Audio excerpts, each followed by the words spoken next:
नमस्कार। मैं मनीष नेनीवाल, सहायक आचार्य हिंदी, राजकीय महाविद्यालय चौमेला, जिला झालावाड़। आज की इस वीडियो का विषय बिहारी रत्नाकर। पिछले कुछ वीडियो से लगातार इसी अध्याय पर हम चर्चा कर रहे हैं। बिहारी रत्नाकर बिहारी जी की सतसई पर लिखी गई प्रसिद्ध टीका श्री जगन्नाथ दास रत्नाकर जी द्वारा। द्वितीय वर्ष के पाठ्यक्रम में सतसई से कुछ चुनिंदा दोहों को शामिल किया गया है, जिनमें से कुछ दोहों के अर्थ पहले किए जा चुके हैं। आज के वीडियो में उन्हीं दोहों के क्रम को आगे बढ़ाते हुए कुछ अन्य दोहों का अर्थ, उनकी व्याख्या हम करेंगे। आज का दोहा हमारा दोहा है, जब जब वे सुधि कीजिए तब तब सब सुधि जाहीं, आँखिनु आँखी लगी रहे आँखें लागती नाही। यहाँ किसी वियोगिनी नायिका के द्वारा अपनी दशा का वर्णन करते हुए सखी से संबोधन कर रही है।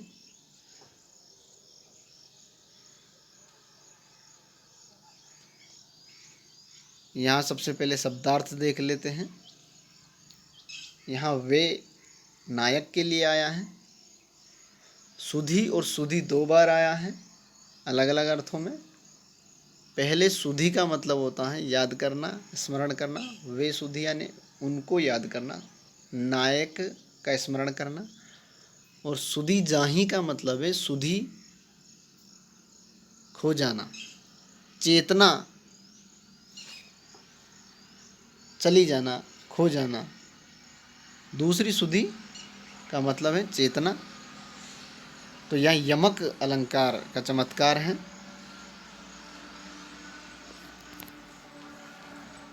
अर्थ इस प्रकार है कि वियोगिनी नायिका अपनी दशा का वर्णन कर रही हैं। जब जब वे सुधि कीजिए, कि जब जब भी वे नायक स्मरण किए जाते हैं, यानी जब जब भी मैं उनको याद करती हूँ, तब तब सब सुधि जाहीं, तब तब मेरी सभी चेतनाएं जाती रहती हैं। मैं चेतना शून्य हो जाती हूँ, खो जाती हूँ। मैं जब भी उनको याद करती हूँ तो मेरी चेतना चली जाती हैं। सुधि आही सुधि जाहीं, उनकी याद आते ही मेरी चेतना चली जाती है, मैं चेतना शून्य हो जाती हूँ। आँखिनु आँखें लगी रहे आँखें लागती नहीं। आँखिनु यानी आँखों को आँखें लगी रहे, यानी उनकी आँखों, उनकी नायक की, उस नायक की आँखों के ध्यान में मेरी आँखें लगी रहती हैं, लेकिन आँखें लागती नहीं, मेरी आँखें लगती नहीं। आँखें लगना का मतलब हुआ नींद आना। आँखें लगना, नींद आना, ये मुहावरा है। तो आँखें लागती नहीं यानी मेरी आँखें लगती नहीं हैं, यानी मुझे नींद नहीं आती हैं। कब नहीं आती हैं? जब आँखिनु आँखी लगी रहे। जब नायक की आँखों से मेरी आँखें लगी रहती हैं, मेरे हृदय की आँखों के द्वारा जब नायक की आँखों का ध्यान किया जाता है, मैं अपनी आँखों में नायक की झलक देख रही होती हूँ, उस समय मुझे नींद नहीं आती है। जब मेरे हृदय में नायक की छवि रहती है, जब मैं नायक को याद करती रहती हूँ, उस समय मुझे नींद नहीं आती है। ऐसा अर्थ है इस दोहे का। एक बार और इसका अर्थ देख लेते हैं कि जब जब भी वे नायक स्मरण किए जाते हैं, मुझे याद आते हैं, तब तब मेरी सारी सुधि, मेरी सारी चेतना चली जाती हैं। मैं कहीं खो जाती हूँ, चेतना शून्य हो जाती हूँ। आँखिनु आँखी लगी रही, जब उन नायक कि आँखों से मेरी आँखें लगी रहती हैं, यानी मेरी आँखों के में उनकी छवि जब तक रहती है, जब तक मैं उनका ध्यान करती हूँ, तब तक मेरी आँखें लगती नहीं हैं, मुझे नींद नहीं आती हैं। इसके बाद इसके आगे का दोहा है, अंग अंग नग जगमगत दीप शिखा सी देह, दिया बढ़ाए हूँ रही बड़ो उजारो गेह। अतिरंजित वर्णन है इसमें बिहारी जी द्वारा एक नायिका की के सौंदर्य का वर्णन इसमें कवि ने किया है। कोई सखी नायक से नायिका की छवि की प्रशंसा कर रही हैं, नायिका की सुंदरता का वर्णन करते हुए सखी कहती हैं कि उस नायिका के अंग अंग नग जगमगत, अंग अंग में नग जगमगते रहते हैं। उस नायिका के अंग अंग के द्वारा एक चमक जैसी पैदा होती है, नगों जैसी, जैसे नग चमकते हैं ऐसे उस नायिका के अंग अंग चमकते हैं। तो ऐसा वास्तव में होता नहीं है, यहाँ अतिरंजित पूर्ण ये वर्णन है, बहुत बड़ा चढ़ाकर नायिका का वर्णन किया गया है। दीप शिखा सी देह, और उस नायिका की जो देह है, उसका जो शरीर है वो दीप की शिखा जैसी है। दीप की जो लो चमकदार जो होती हैं, ऐसी चमकदार देह उस नायिका की है। ये नायिका की देह और उसके अंग अंग बिल्कुल मोती और नगों के जैसे जगमगते रहते हैं, चमकते रहते हैं। ऐसी देह, ऐसे अंग उस नायिका के हैं। अतः दिया बढ़ाए हूँ रहे बड़ो उजारो ये है। दिया का मतलब दीपक, बढ़ाए यानी दीपक को बढ़ाना, दीपक बढ़ाने से मतलब है दीपक को बुझा देना। और बड़ो उजारो यानी बड़ा उजाला रहता है, गे है यानी घर के अंदर, गे है यानी घर में। जब नायिका के अंग प्रत्यंग और उसकी देह दीप शिखा जैसी, नगों जैसी चमकती रहती हैं, चमकदार रहती हैं, तो दिया बढ़ाए हूँ रहे, घर के अंदर दीपक को बुझा देने पर भी बड़ो उजारोगे, घर में बहुत उजाला रहता है।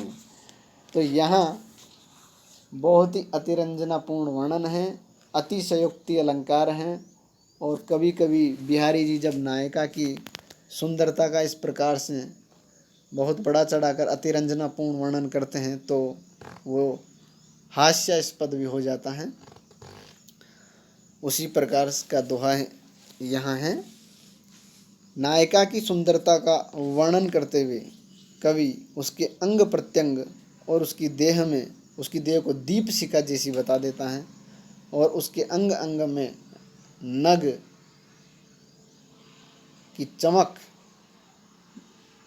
का वर्णन यहाँ किया कर देता है। यानी उसकी देह और उसके अंग अंग इतने चमकदार हैं कि घर में दीपक को बुझा देने पर भी अंधेरा नहीं होता, बल्कि उजाला होता है। किसके कारण? नायिका के चमकते हुए अंगों के कारण घर के अंदर अंधेरा नहीं हो पाता, उजाला रहता है, इसलिए दीपक को बुझाना पड़ जाता है। ऐसा वर्णन। इसके बाद तीसरा दोहा, अगला दोहा है, छुटी न शिशुता की झलक, झलक्यो जबनु अंग, दीप्ति देह दुहून मिली, दीप्ति ताफ्ता रंग। यहाँ जबनु जो बनू है, जोबन यानी यौवन, शिशुता यानी शिशुता, लड़कपन, बचपना, झलक्यो यानी झलकना, झलक, जोबन, जो बनू यानी यौवन। दीप्ति और दीपति दो बार आया है, तो पहली जो दीप्ति है वो है दीप्ति, चमक, झलक। और जो दूसरा दीपति है, यह दीपति दीप्ति की क्रिया है, यानी दीपति का मतलब हो गया चमकना, और दुहून का मतलब है दोनों से, दुहून दोनों के द्वारा। ताफ्ता रंग यानी ताफ्ता का रंग। अब ताफ्ता फारसी भाषा का शब्द है। ताफ्ता एक प्रकार का रेशमी कपड़ा होता है जिसमें दो प्रकार के रंग झलकते हैं, क्योंकि उसका ताना और बाना अलग अलग रंग के होते हैं। तो दोनों रंगों का जब मेल होता है तो दोनों रंगों की झलक दिखाई पड़ती है ताफ्ता कपड़े की। इसको हम भारतीय भाषा में धूप छाह भी कहते हैं। तो ये ताफ्ता रंग उसी रेशमी कपड़े के लिए आया है। ताफ्ता उसका रंग जिसमें दो रंगों की झलक दिखलाई पड़ती हैं।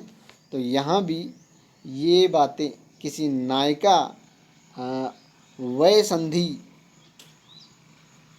में स्थित किसी नायिका का वर्णन किया गया है। यहाँ पर अर्थ इस प्रकार है, किसी नायिका की वय संधि का वर्णन करते हुए यहाँ सखी किसी नायक से कह रही है कि अभी उस नायिका के शरीर में से छूटी न शिशुता की झलक, शिशुता की झलक नहीं छूटी है, यानी अभी भी उसमें लड़कपन मौजूद है। शिशुता बचपना की झलक अभी भी उससे नहीं छूटी है, बचपना अभी भी उसमें बरकरार है। यानी बचपना या लड़कपन तो चला गया है लेकिन उसकी आभा उसमें अभी है। और झलक्यो जोबनु अंग, यौवन उसके अंग में झलक आया है। यानी यौवन पूरी तरीके से तो नहीं आया है लेकिन यौवन की आभा उसमें आने लगी है। यानी शिशुता अभी तरह नहीं गई है, कुछ शिशुता भी हैं, शिशुता की झलक उसमें मौजूद है और यौवन की झलक भी उसमें अब आने लगी है। यानी वय संधि में है अभी नायिका, तो दोनों की झलक अभी उसके शरीर में मौजूद है। इन दोनों की झलकों से मिलकर ही दीप्ति देह दुहून मिली। दोनों के मिलने से देह में, उसके शरीर में दोनों के यानी यौवन भी और शिशुता भी दोनों एक साथ मिल गई हैं। दोनों के मिलने से जो दीप्ति, जो चमक उसके शरीर में उत्पन्न हो रही है वो कैसी लग रही है? वो लग रही है ताफ्ता के रंग की जैसी। यानी ताफ्ता का जो रंग है, ताफ्ता जो कपड़ा है, रेशमी कपड़ा जिसमें दो रंगों की झलक एक साथ दिखाई देती है, उसी प्रकार नायिका के शरीर में यौवन और शिशुता दोनों की झलक एक साथ दिखाई पड़ रही हैं। दोनों ही साथ साथ यहाँ दिखलाई दे रहे हैं। ऐसा वर्णन कवि यहाँ नायिका की वय संधि का वर्णन करते हुए कर रहा है। आशा है कि ये दोहे, इनकी व्याख्या आपको अच्छी तरह समझ में आई होगी।